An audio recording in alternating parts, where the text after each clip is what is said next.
I think the challenge with most agents is when they do their offline marketing, right? They forget what it is that they're trying to do. And, you know, a lot of times agents, in regards to property cards, postcards, and flyers and brochures, like they're trying to give the prospect all this information. And while all that information is great, you also don't want to give them everything. You just want to give them just enough to pique interest.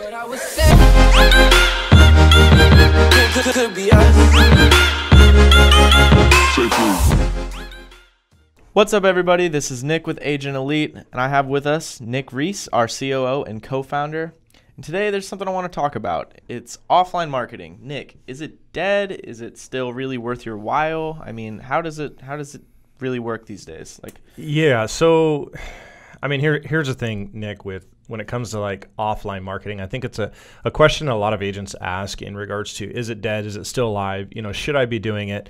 Should I not be doing it? You know, what's the type of return on investment, you know, that you're getting from it? So, you know, we talk to a lot of agents, you know, day in and day out when it comes to their offline marketing.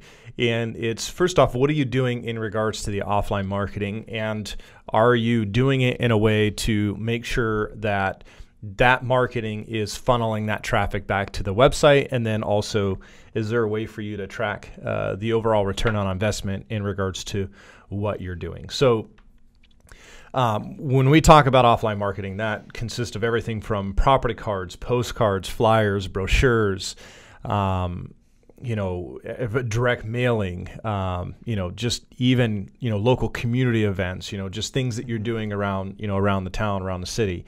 You know, but also when we talk about offline marketing, the challenge is a lot of agents. Well, one, we're finding that, you know, either agents are doing it or they're not doing it at all. And typically the agents that aren't doing it are usually the ones that are struggling or having challenges, you know, progressing. And then also, you know, the other thing is when we talk about like offline marketing, you know, the first thing that comes to mind is, I mean, most buyers are going online. So most of our online efforts are targeting or focused on converting traffic that's going online, right, to into a lead. And for the most part, those are your buyer leads, right? Mm-hmm. You know, people moving out of state, they don't particularly know the area or any agents, things of that nature. So those are the people that are going online and looking. But when we talk about like listings and picking up, you know, new listings and leads from that's typically where your offline marketing and what the primary focus is. And you're going to get more leads of new listings from your offline marketing than you will just buyer leads. But ultimately, at the end of the day, it's just exposure, you know, exposure. It's getting in front of as many people and making sure that we create as many different avenues. And we want to get those people back to our website. You know, so that being said, you know, there's tons of different things that we could be doing when we talk about offline marketing. I think the challenge with most agents is when they do their offline marketing, right? They forget what it is that they're trying to do. And, you know, a lot of times agents, in regards to property cards, postcards, and flyers and brochures, like they're trying to give the prospect all this information. And while all that information is great, you also don't want to give them everything. You just want to give them just enough to pique interest, right? And then to be able to funnel that traffic. So they'll come see that house rather than... Well, to funnel that traffic back to the site. Yeah. So, you know, we talk about call to action marketing and the importance behind it. And, you know, let me give you an example, Nick. What's your favorite brand of beverage? Coca-Cola. Okay. Now, on every bottle and can of Coca-Cola, it says www.coca-cola.com, right? Mm-hmm. But have you ever been to their website? No. Okay. Now, let me ask you this. If you walked into the grocery store, right, and it said, win a free year's supply of Coca-Cola, go to www.coca-cola.com, you'd be more inclined to visit the website, right? Yeah, definitely. Okay. And your real estate marketing is really no different on how you brand yourself offline, Right. And even online too. But, the call to action marketing is super important, and making sure that we give them just enough, but also getting them to come back to the site.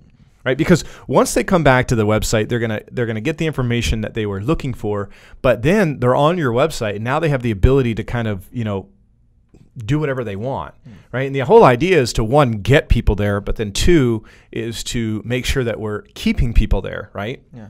And so, and I see this time and time again. You probably get these flyers, where it's like, hey, want to know what your home's worth? Yeah. And then it's like, flip over to the backside, and you got every home that have sold in the area. You've got homes that are pending, days on market. And while all that information is great, one, we don't have any way to track, who is actually looked at that postcard, right? Or that flyer. We know how many went out based on what we paid for, to go out, but, we still don't know what the return on investment is. And then also, we don't know how many people looked at that information, and most of your prospects will say, hey, great, this is enough information.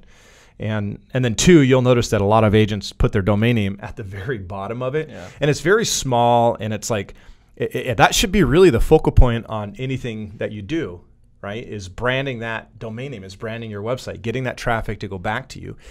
And, so you want to make that obviously a lot bigger, right? But you want to include some type of call to action marketing into your postcards to make sure that people are actually going to the website. So you can say, like, want to know what your neighbor's home sold for?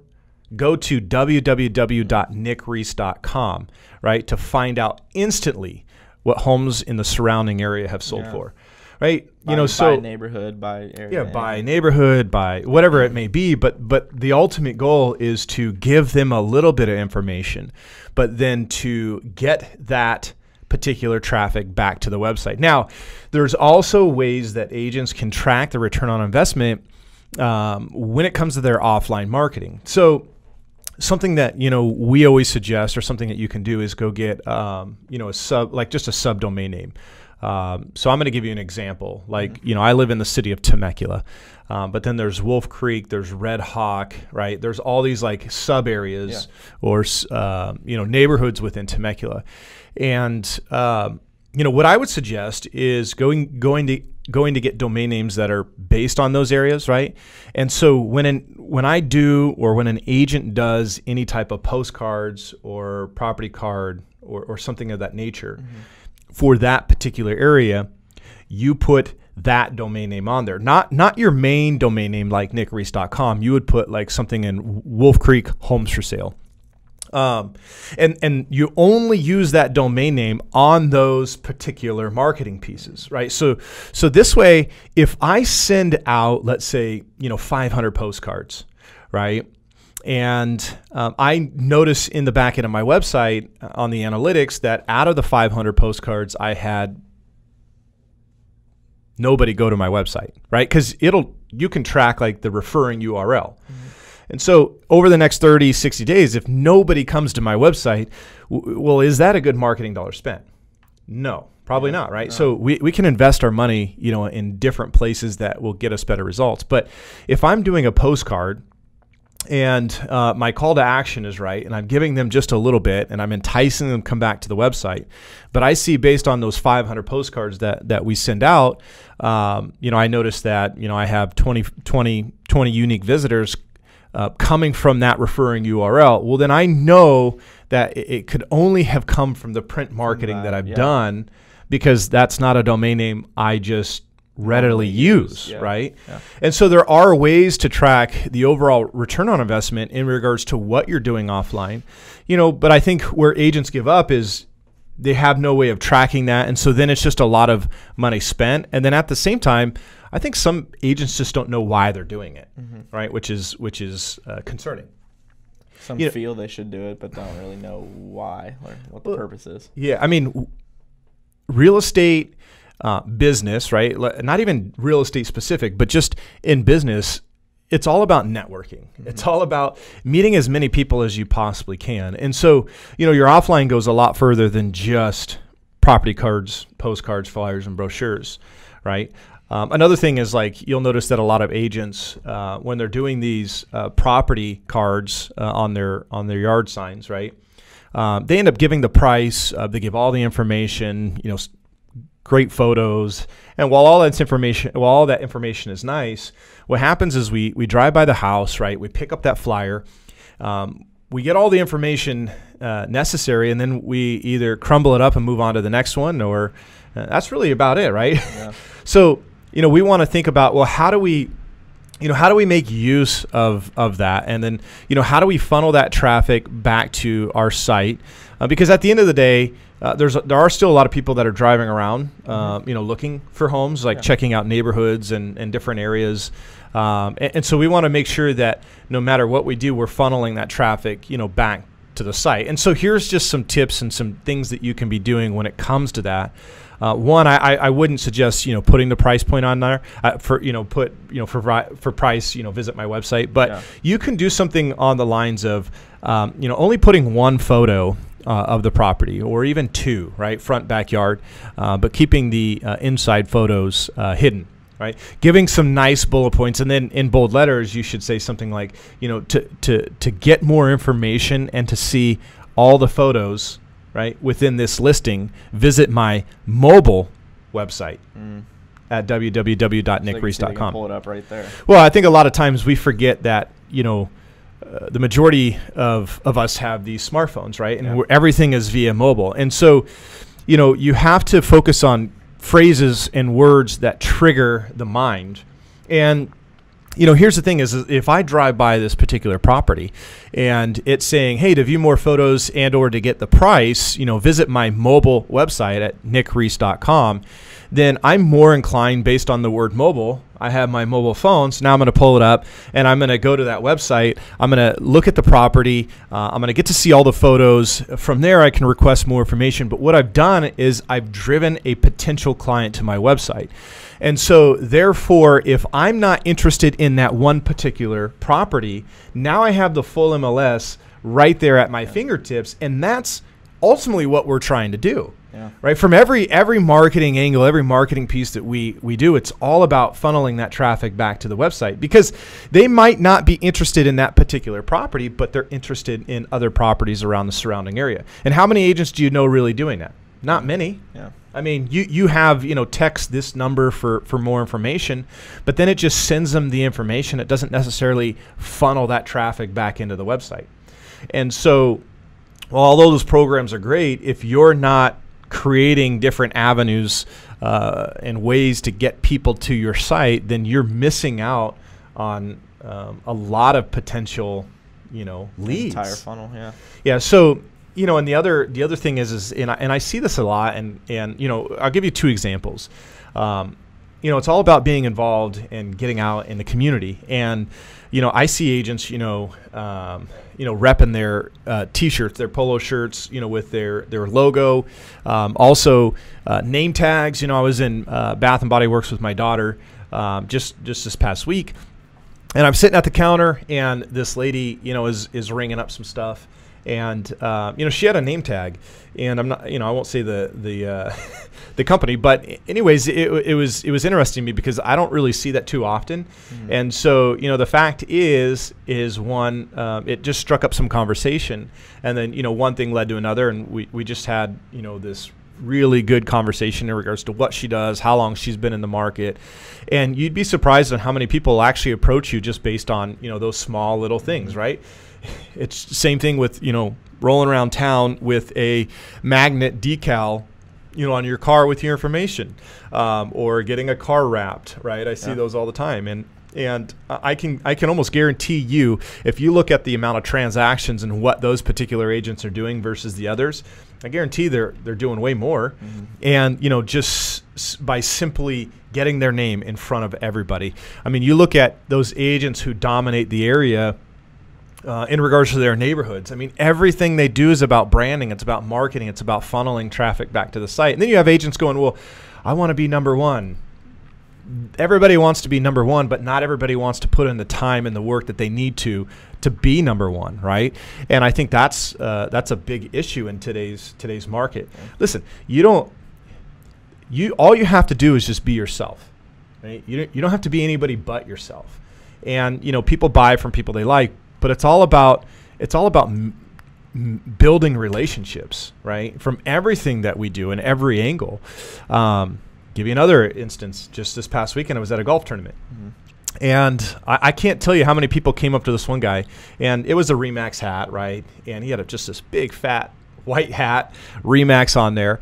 And I saw throughout the day before the charity golf tournament started, there were so many people just approaching him. Hey, tell me a little bit more. How long you been at Remax? What do you do? And it was simply by just wearing that hat and his ability to just connect and relate and just be real with those individuals, right? Is all you're doing is just you're just investing, right? Yeah. And not all the times, not every time it's going to turn into something, but I promise you this, the more you get in front of people in regards to your offline marketing, if you're doing it correctly, you're funneling traffic. If you're networking, if you are focused on building relationships, right, from an offline standpoint, then yeah, you're going to create these opportunities that you never really saw exist, which is super important. Yeah. Yeah. Building those relationships that sometimes turn into friendships even, it really goes back to that whole thing before we talked about, just nurturing your sphere, really. I mean, yep. So let me just close with this, right? Offline marketing is still just as important as online marketing. Your offline marketing is really going to be used and focused around getting yourself some seller leads. The majority of people living in a certain community or town, right? Sellers aren't going online looking for, agents to sell their home, right? Most people that list their home are listing with, agents that have, the most branding, right? Something that stands out to them. Someone that stands out to them, but they're listing with, people that they connect with in their local community and things of that nature. So, I think a lot of times we just get so lost and caught up, and what to do and what not to do, but it's pretty simplistic. So, for those of you that are really discouraged when it comes to offline marketing, it's still a very big asset when it comes to you and your business. And, the buck just doesn't stop with online marketing. But at the same time, you want to make sure that you are investing your marketing dollars correctly, and you have ways to track the return on investment in regards to that offline marketing to determine whether it's a good marketing dollar spent. We don't want you just to be spending money on things that aren't working. And a lot of times agents will just do it because that's just what they were told to do. But at the same time, when we talk about business decisions and everything that we're doing, we have to look at all those things, right? Those are super important to us. We're not just going to spend money on places that aren't working just because that's what we were told to do. So if you're interested in figuring out how to track the return on investment in regards to what you're doing offline, if you guys are interested in finding out, different types of call to actions when targeting buyers and sellers and how to funnel people to your website, reach out to us. If you're interested, just in regards to what's the best type of offline marketing and how we tie it in, reach out to us. I mean, that's what we're here for. At the end of the day, this is always about you guys and making sure that we're giving you the proper information, right, to turn your real estate business into this big, powerhouse, business. At the end of the day, it's always about the money, right? Yep. And what we can do. But I want to encourage you, you have to, sometimes you have to take risks, and then also you really need someone on your side that understands, marketing in general and who, gets to talk to agents, not just locally, but nationally on a daily basis to figure out what works and what doesn't work and where to spend the money and where not to spend the money and how to follow up and all these things. Just at the end of the day, make sure that whatever you're doing, you're continuously doing it, right? And you're finding avenues and different ways to funnel that traffic back to the website. Again, traffic equals leads. A website doesn't equal leads. Property cards don't equal leads. Postcards don't equal leads. Those create opportunities to get a lead, but you're missing the bigger picture. Everything that we do from a marketing standpoint, whether it be online or offline, has to funnel that traffic back to your website. And then the website has to have tools and things in place to be able to nurture those clients through a 3, 6, 9 month period. And that's really about it, Nick. So I appreciate the time you've given me today, and look forward to our next episode. If you guys have any questions, comments, or concerns, please feel free to reach out to us. We have a full support staff team that's ready here just to serve and bless you guys with just information. And so whatever we can do, whether you choose to partner with us, and if you're already with us, thank you so much for allowing Agent Elite to lead you, which we're super passionate about. So thanks, Nick. Problem. Thank you guys again for staying tuned. Like he said, please reach out to us on social media if you have any questions at all, at Agent Elite or at Agent Elite Inc. You can also check out our website, agentelite.com, or send us an email at support@agentelite.com. Thank you guys again. Stay tuned for next week.